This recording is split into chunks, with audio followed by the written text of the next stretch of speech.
Welcome to the Songwriters Across Texas podcast. This state has a lot to offer, and music is one of its greatest exports. On this podcast, we get to know songwriters through their stories and hear some of their music. Today, we're at Arlyn Studios, and my guest is Brannen Temple.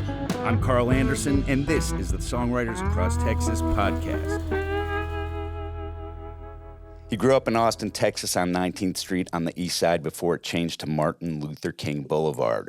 The youngest of four with three older sisters, he was very encouraged to play music. Brannen Temple started drums at 10 years old, playing at school and in the church. He was into Motown, Berry Gordy and Smokey Robinson and Marvin Gaye. A couple years later, Prince and Rick James became monumental for him. He made the All-City Jazz Band every year. He cites Clifford Antone as being very helpful in the beginning, opening doors which led to more doors. With a ferocious work ethic, he ended up in Memphis playing with Kevin Page, hitting 2 top 20 Billboard songs. He's played all over the world and with some major stars like Sheena Easton, Jody Watley, Alejandro Escovedo, many others, and he had a very special bond with the late, great Stephen Bruton. We're in for a real special treat today, kids. I got Brannen Temple and his band with him. Behind you on bass, Mr. I'll let you introduce him. Yeah, thank you so much. This is Dwayne Jackson, also known as D Madness. D Madness. And on the saxophone, we have Mr. Daniel Robinson. And on the piano, Mr. Dayne Reliford. Mr. Dayne Reliford. Thank you so much. First tune we're going to play is a song that I wrote for my son, and this one's called Boogie's Boogie.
was so hard.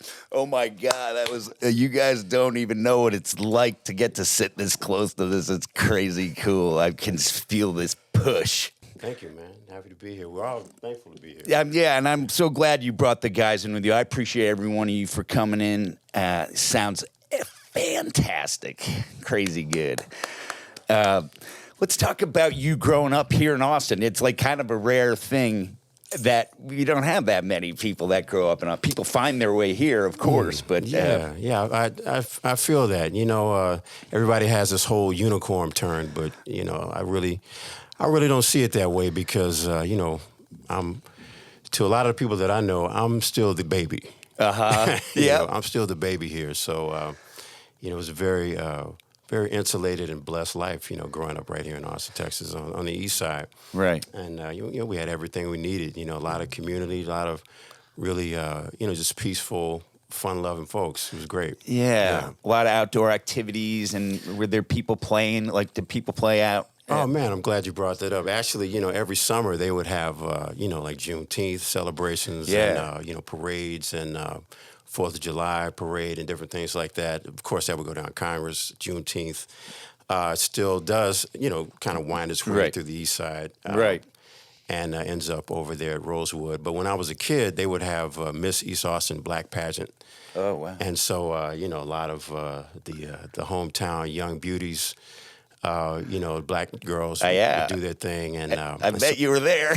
Well, I was like 4 years old, but that was when I saw pretty much my first band. It was a funk band, and they played there at the park. And I remember this guy named Warren. He had this flying V bass. Right. And for some reason, that was the first instrument that I remember, even prior to thinking about drums. But all those guys I know now, they're still they're still my buddies. But that's cool. But growing up in church, though, the same thing throughout not only the summers, but just my whole childhood. The first set of drums I saw was this orange sparkle kit. Oh, yeah. And I was sitting at the back of the church, and I just had to get up close to those things. And once I finally got down front, they just spoke to me somehow. I knew it was something. I didn't know if that was for me, but I knew it was something special. And some years later, around, I guess I don't know how old you are in junior high school, but 12, 13. Yeah, my sister, one of my older sisters, ends up marrying the guy who owned that drum kit. No way. And so that was the first set of drums that I started on. And, that's crazy. Yeah. That's that serendipity stuff, that the whole Jungian thing. He's like, when those things show up, they're real specific. Exactly. Like I feel like it called me my whole life. Like it called me. Like yes. I was drawn to it. It said, okay, Temple, that's for you. Come over here. Coming from a household where my dad was celebrated, basketball. He was jock. So I think he might have really wanted me to play sports. Well, your grandfather was a baseball player, right? Yeah. Well, yeah. His dad grew up in Georgia, right. And had a really. I don't talk about this much. He had a really tragic story where he was accused of killing a white man's mule, and they were going to lynch him, and but he wasn't going to go down for that. So he actually was going to. He's going to kill these guys. But he was talked out of it by his family. And they got on a train, and they sort of, for lack of a better word, they sort of hoboed their way to New York. And they ended up in Jersey, started a family there. So I have New York roots. Wow. Yeah. That's a powerful story. It's very powerful. It's very real. Is he the one who met Jackie Robinson too? That was my dad. So, your dad met Jackie. But going back to baseball, my grandfather did play he played in the Negro Leagues. Right. For a while. Do you remember which team? I remember some of the Indianapolis Clowns. I don't know. Yeah. The Grays. Anyway. But so sports was always very big in the family.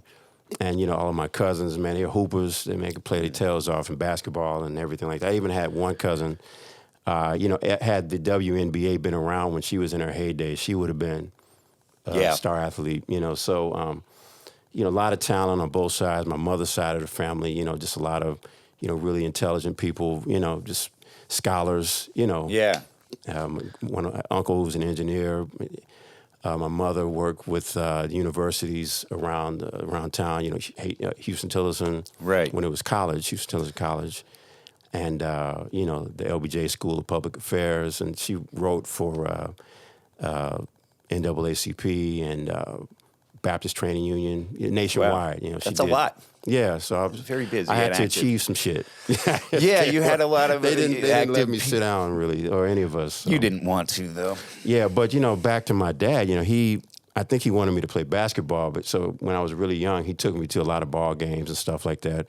And he was like, well, maybe the Harlem Globetrotters will appeal to him, you know. So he takes me to a Globetrotters game, and he looks down to see what I'm doing, and I'm like on the ground playing with garbage or something like that. He's like, okay, so my son's not going to be an athlete. Anyway. He's not interested in Yeah. in this basketball thing. Yeah. But you get. Did you end up with that drum set? Is that what you said? That didn't you end up with it? Yeah, I did. Thank you. Yeah, I ended up with that kit, and I still have a snare drum from that whole drum set. And you know, my niece and nephew played it, and you know, so I still have that kit. But I think I took the wrap off. I was trying something weird. So the orange sparkle is no longer there. But, Oh, yeah. it wasn't gonna wrap back on. Yeah. You told me something like you weren't really encouraged to play in clubs, right? You kind of had to stick to the church and the school until a certain point. Well, yeah, at a very early age, you know, I was pretty much ready to go, hitting the ground running. You know, my sisters all played music. You know, there was always music around the house. You know, recorded music of, like, you know, a lot of James Brown. Yeah. And you know, we used to drive up to New York every summer. And I guess by the time I was 5 years old, I discovered Jackson 5. Mm-hmm. And my sisters couldn't wait for me to take my behind to sleep, because that's the only 8-track I would listen to was like the 5, the 5. You know, We were just talking about that. Like, can you hide that thing? You know, if we hear ABC one more time, you know. So, but yeah, they were all very supporting of me. Yeah, they let you do it anyway. Yeah. When you said you were finally able to you played your first gig across the highway or whatever it was. Yeah. Because you know, prior to that, you know, I was only on the east side, you know, playing church functions and different things at Doris Mill Auditorium or Rosewood, or you know, just little functions and you know, at least my childhood, when I was younger, I had a lot of everybody is your mother. Yeah. Everybody's your dad. Everybody's looking out for you. You know, It's a big family. I mean, you can get the ass whooping from anybody too. You know, but Right. But one of my mentors, Dr. Agnes Curry Jones. I'm sorry. She took me on my first job. You know, I was about 11. Mm-hmm. And I made $10 to play one tune behind her while she was playing the piano. And so that was the first $10 I made. That's good money. That was great money back then, you know. And I just kind of never looked back. But I was really ready to get in the scene, but my mother was like, no, you're going to have time, you know. So she wouldn't let me really do anything until I could drive. That makes sense. Yeah. I think, and I think I was somebody that just couldn't wait to be an adult, you know. Yeah. Once I hit 13, 14, it was like, this is on, man. Right. You know, I But don't want anyone telling me what to do ever. Absolutely, man. You know, but you know, I was a good kid. So, but I really, you know, my dad was also a driver's ed instructor, so I knew how to drive when I was 5. Right. Like really, you know. But you know, not officially until I was about 15. Right. So then at that point, I could sort of get around a little bit, you know, put the drums in the car. Right. And then how did you fall in with the first act that you went and played in a club? Like, Well, again, a lot of that came through church, because the church director, the musical director, or the the minister of music, his name was Deshaun Boyd. The minister of music. Yeah, Cool. so he really, you know, he took me under his wing, you know, quite a bit, and we played around town. And then I met a lot of blues guys, I met a lot of jazz guys. Harold McMillan's a bass player who's really important. Mm-hmm. Met him super early in my development. Cool. And you know, just a lot of cats that just really took me under their wing. Blues, Irby Bowser, back in the day, and Doug Jennings, who was a trumpet player, another East Side guy. And it wasn't until later, right after that, where I started going across 35. I think I played at Symphony Square during high school. And I think in the same year or two, I met, Mike Mordecai and John Mills and Chris Marsh. And from there, that sort of opened up, all the, Tomas Ramirez and John Blondell and Spencer Starnes and, all the guys that, Mambo trainer, drummer. Yeah. And all these guys were like just my big brothers, Joe Morales, and they all cool. took care of me. Yeah, That's great. I mean, Austin's had a guys. little bit of that, and Clifford Antone, who we talked about in your intro, that like young Charlie and Will Sexton, the young Muller brothers. Like when you have these young players, they were. It was like, come here, young man, come in, we'll show you. Yeah, Clifford had a school without tuition. You know what I mean? All you had to do is, show some interest and some aptitude. And, he was very, very instrumental in letting the young cats, kind of come and join in, Yeah, absolutely. Yeah. And making sure they were there. Eve Montse just talked about how when she and Gary, first got over there and they were finally at a Hubert Sumlin show, Right. and that was their first time to go up and get to play. And I'm like, Yeah. I definitely showed up ready to party. I was already, jamming Cameo and all the funk stuff in the bedroom. So right. by the time I was ready for gigs, it all just made sense. You didn't have a lack of confidence in any play because you just started so early. I somehow I knew. What was happening, I just made the best of it, Yeah, it's fantastic. I feel like going right into another song. All right, so this is another original piece that I came up with. This one's titled Go Right. It's just about doing the right thing. Okay. Yeah? All right. Comes a little bit out of the church, so we're going to get churchy for you. I like it.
Holy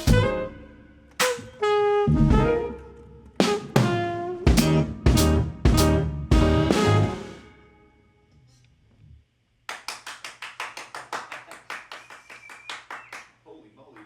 So good, man. Thank you, man. Go right is that like I was like, that's a good type for that. Yeah. Go right. Thank you so much. Well, can we talk about how you write? Like, how do you approach writing? I mean, you wrote that song. Yeah, that, the first tune, obviously we're sort of playing in the vehicle of I guess you call it modern, jazz or whatever. But, I grew up also not only playing, gospel and R&B and stuff, but jazz music. Right. So, that really challenged me to sort of consider improvisation.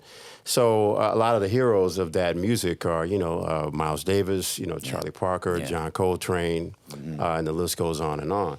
And so another huge hero of mine, of course, is like, Charles Mingus, and Thelonious Monk. Nice. And so my idea was to sort of approach a blues tune like a Thelonious Monk styled composition. So I just sort of took the things that I learned, just orally. I'm not trained necessarily like a trained musician on the piano or anything, but I write at the piano.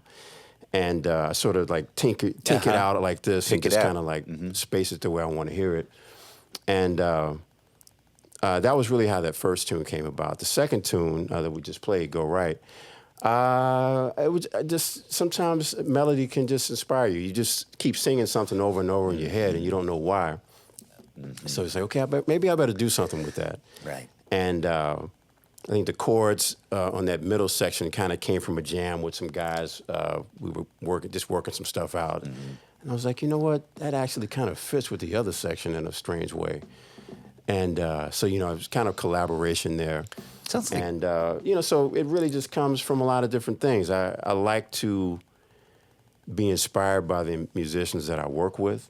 So sometimes I will specifically hear, like Yogi, who was one of my dear brothers who just passed away. Yeah, all right. There were a lot of things that I would hear his sound on, and so I just write for him. Or I would hear Ephraim Owens, and I think, well, Ephraim would really sound good on that. And these are the people that I'm working with. Yeah. So in a way, I'm almost inspired by them, so I'm giving back to them. That's cool. To give a gift to them in a way. That's really cool. And I think it fits in with like what you're saying, how your family's brains and there's like a lot, like, because that's a very intelligent approach and mixing the way you were melding and grabbing a section from this and fitting into that. Yeah, I don't think it's uncommon, but definitely it's just something that that spoke to me, without thinking too much about it. Just kind of came together. Right. Yeah. Let's talk about more of your career. I mean, you've been playing. Really, like since you were 16, I guess. But like, well, yeah. I mean, I've had a passport, I guess, since I was maybe 17. So I've been able to, do a lot since then. So right. How did like the first big gigs start happening though? Because you've been on some really big stages with some really big players. So how does one get from sort of starting off here and finding their way into those scenes? Really the biggest thing is, people out there in the business world, they say it's who you know. But the way I look at it is who knows you. Because when you're playing with cats, the biggest way is word of mouth. Hey, man, you got to hear this piano player. Hey, man, you got to hear the sax player. Man, you got to hear this bass player. And so from there, that's where the phone calls come in. Or someone, this drummer years ago, I was sort of thinking about moving to New York. Well, how do you do this, that, and the other? And he was like, man, most gigs will come your way via you just sitting in, and someone's either on the gig or in the audience. They go, hey, sound good, man, let me get your number. Right. And so that's how things actually happened back in the day here for me, too. I would get calls, hey, Joe Morales told me about you, or, whomever, Right. Or we saw you play, or hey, can we get your number? You sound great after the gig. So it's really just who knows you, who's So So you were making an impression. I mean, the quality of your play is, to me, just one of the highest levels. Like, and I'm not even trying to, like, I know I'm here to sort of gush on people, but like, you have always had this thing, and I'm speaking for Austin because these are the conversations I have when you're not around with people about you, and it's like, this is the man. He's the guy to go see, like, and he's always got the tastiest players with him. You have just this high level playing. So it didn't surprise me when you said, Sheena Easton and all them were like, come on. Yeah, and those were like the young times. And again, so via who knows you, one gig sort of leads to another. I was playing locally with a great group of guys, this band called The Business. It was a cover band. It was back when 6th Street in downtown was really, really something else, really something special. It was decades ago now. When was that, in the 80s? In the 80s, yeah. I was going to say, I was like, I got here in 95. I don't remember that. Yeah, it was. But you could go and you can hear some really talented musicians playing all kinds of stuff, And I went from that gig, and the bass player there, Selton Cole, was like telling his buddies in Memphis, you got to hear Young Temple, blah, blah, blah. So then I ended up in Memphis, and then from there we toured, and then I ended up in Florida and California, and I met this gentleman, Mark St. Louis, and he ended up, introducing me to his wife, Patrice Rushen, who, from that contact, just, things just blossomed. I had a band with the guy from Memphis. The band was called The Uglies. This was before the Kevin Page thing, the Ugly Americans thing. Well, this was after the Kevin Page thing. Okay, after the Kevin Page, but before the Ugly Americans. Yeah, so we had a group called The Uglies, and we would play around, and we were doing record showcases. So we did some for all the record companies of the day. Everybody from Chrysalis to Geffen, and so a lot of people saw us. So.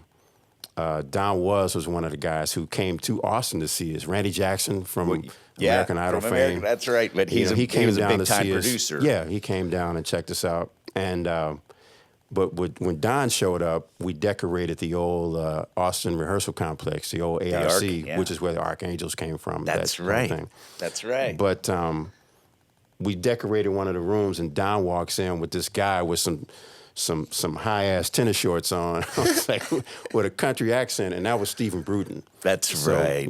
He met Yogi and I in that same day.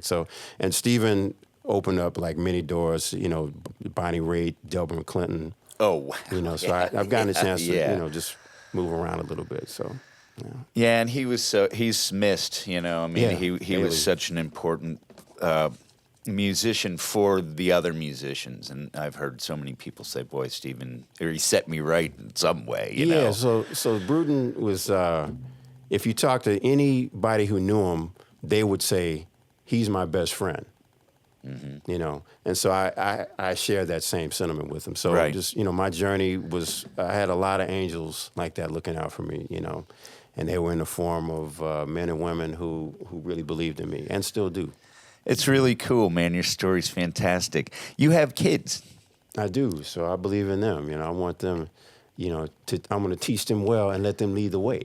That's right. That's right. And so they're great in their own way, and they're little leaders, in their own right. They don't play music or anything like that, but they're very creative and very very empathetic to the world. At a young age. It's I'm beautiful. sure they are. They have you for a dad. We put them in that video, right? We put them in the Marshall Ball video. Right. Yeah, along with Amanda, everybody was in there. That's right. And Amanda, you're married to Amanda Martin. Or, well, not Amanda Martin anymore, but was Amanda Martin. And she's a good friend of mine, too. Yeah, she knows the whole group here. So, and she's... we say hi to Amanda. Yeah, the reason why we're connected, so... Yeah, exactly. I had you on the list the whole time, Brannen. Oh, right on. If you weren't married to Amanda, I would have found you, and I would have talked you into it. That's good, man. Yeah, man. Austin still is, it's growing. It's a lot of new faces. Just in the jazz scene alone, I think there might be 50 or 60 new musicians. Oh, that's good to hear. In the last couple years, I would say maybe a good, solid. It's thriving. That's excellent. It's happening in the other genres too, to tell you the truth. Yeah, and I didn't, when we started doing this, it was coming out of COVID, and it was like we're feeling it out. is there a scene? I mean, Yeah. what's going on? But what I'm finding is that, yes, there are scenes. There are some kind of new scenes and new places, but there's a lot of young players. We had Kane Alvarado, 14-year-old blues guitarist on, Nice. and he was excellent. That's And good to it hear, makes man. my heart, it makes my heart happy to know that it doesn't end, that it's going to keep continuing. Yeah, my birthday's coming up this weekend, and it's easy to kind of feel antiquated in some way because music. If we talked about the music that we spoke about, which was my influence, like the earlier James Brown or the Stax music out of Memphis or anything like that, like R&B doesn't really have those elements necessarily anymore. It doesn't sound the same. That's true. Jazz, somewhat the newer, younger musicians, like they may play things where they don't necessarily sound like Monk and Bud Powell and those players, but the influence is there. Jazz and blues, blues especially, you're going to find musicians that stay as close to the roots as possible. Right. It remains a roots music. But rock and roll, we know what that's doing now, and it has very little to do with Buddy Holly and Little Richard. That's right. And Chuck Berry and those sorts of things, or Big Mama Thornton and all those musicians that's paved the way. But music I think is still thriving, and obviously, man, you guys have a great vehicle here. Oh, well, So thank it's you. good, yeah. We really love doing it, but it's just mostly it's like almost selfish because I get to sit here with you and talk, not only talk to you with cameras rolling, but you bring your cool ass band with you, and I get to hear it right. Aren't these guys great? These guys, I really am. Thank you guys. It's D Madness on bass, Dayne Reliford on piano, and Daniel Robinson alto sax. Yeah, Thank you guys. That's some of my favorite. I have a lot of favorites in town, but I was thankful that they gifted me their time, and I told them I was going to get us some cheeseburgers at the end of the gig. So this last tune we're going to do is I wrote this for my daughter. Nice. And so this one's called Passion Speak. 1, 2.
Brannen Temple, the great Brannen Temple, ladies and gentlemen. What's your website, brother? IG. IG. Go to IG. Yeah, the website is still being put together. So yeah, IG is B-Temp Drum. B-Temp Drum. Yeah, B-Temp Drum. TEMP-DRUM. Yeah, and then on Facebook, it's Brannen Temple. Just come say hi. Come say hi to Brannen, thank you please. so much. And also hit the like, subscribe if you're on YouTube right now watching this. That'd be nice. Yeah. And if you're listening to the podcast and want to watch it, go to YouTube, Songwriters Across Texas, and check it out. Brannen, thank you so much, and thank you guys for coming in.